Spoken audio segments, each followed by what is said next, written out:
మొత్తానికి నాని ఉక్కపోతకు ఉపశమనం దొరికింది. ఫ్యాన్ గాలి చల్లగా వీచింది.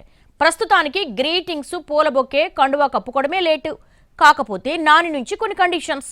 వాటికి వైసీపీ ఓకే అంటుందా? ప్లాన్ బి ఏమైనా ఉందా? అనుకున్నట్టే అడుగులు వైసీపీ వైపు పడుతున్నాయి. Kesineni travels Tadepalli CM camp కార్యాలయం వైపు వెళ్లింది. కొంతకాలం పొలిటికల్ చౌరస్తాలో ఉన్న నాని జర్నీ కీలక టర్న్ తీసుకుంది.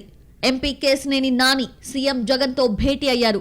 వైసీపీ నేతలు అయోధ్య రామిరెడ్డి, వెల్లంపల్లితో కలిసి ఆయన సీఎం క్యాంప్ ఆఫీస్ కి వెళ్లారు. కేసినేని నాని వెంట ఆయన కూతురు శ్వేత కూడా ఉన్నారు. ఇప్పటికే వైసీపీలో చేరికపై విజయసాయిరెడ్డితో చర్చించారు. భేటీ అనంతరం నాని టీడీపీపై ఘాటు వ్యాఖ్యలు చేశారు. పార్టీ కోసం 2000 కోట్ల ఆస్తులు అమ్ముకున్నా అని ఆవేదన వ్యక్తం చేశారు. ఇష్టం లేకుంటే వెళ్లిపోతానని చంద్రబాబుతో అప్పుడే చెప్పానని అన్నారు నాని. తన కుటుంబంలో చిచ్చు పెట్టారని చెప్పుకొచ్చారు. చంద్రబాబు మోసగాడు అని ప్రపంచానికి తెలుసని అన్న నాని జగన్ పేదల పక్షపాతి అని కొనియాడారు. రాజీనామా ఆమోదం పొందగానే వైసీపీలో చేరతానని కేసినేని స్పష్టం చేశారు.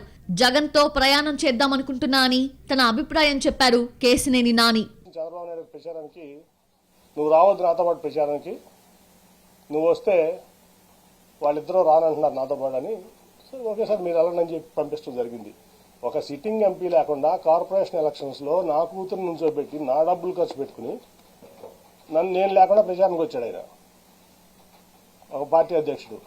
కేసినేని కామెంట్స్ కి టీడీపీ కౌంటర్ ఇచ్చింది. రాజకీయ జీవితం కోసం చంద్రబాబు గురించి ఇష్టం వచ్చినట్లు మాట్లాడితే సహించేది లేదని వార్నింగ్ ఇచ్చారు బుద్దా వెంకన్న. నానిని తన్నించాలంటే 5 నిమిషాలు పట్టదన్నారు. కేసినేని నానికి, కేసినేని చిన్నికి ముందు నుంచే గొడవలున్నాయని చెప్పారు. వారం రోజుల కింద జగన్ మటాష్ అన్నారు.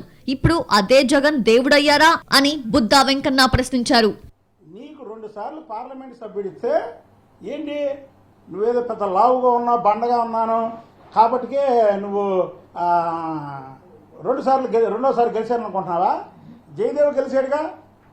జయదేవ్ మాట్లాడితే రామ్మోహన్ నాయుడు గెలిచాడుగా.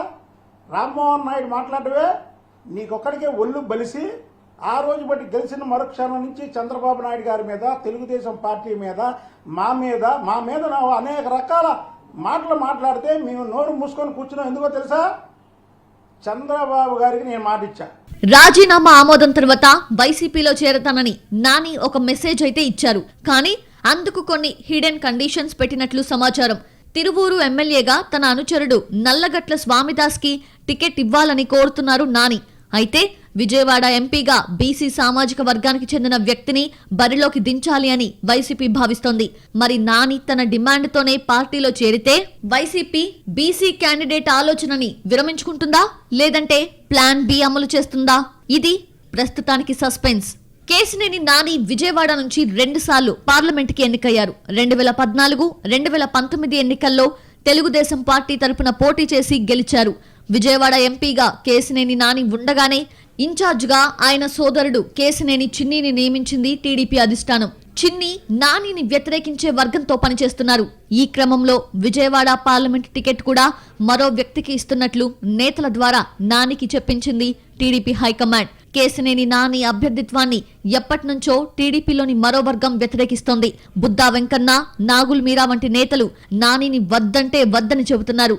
ఈ పరిణామాల క్రమంలో కేసినేని నాని తన గ్రూపుని ప్రోత్సహిస్తూ వచ్చారు. పార్టీ నియమించిన ఇన్ఛార్జీలతో కాకుండా తన పార్లమెంటు పరిధిలో ప్రత్యేక వర్గాన్ని ఏర్పాటు చేసుకున్నారు. ఇటీవల తిరువూరులో జరిగిన కార్యక్రమంలో కేసినేని నాని, కేసినేని చిన్ని వర్గాలు పరస్పరం దాడులు చేసుకున్నారు.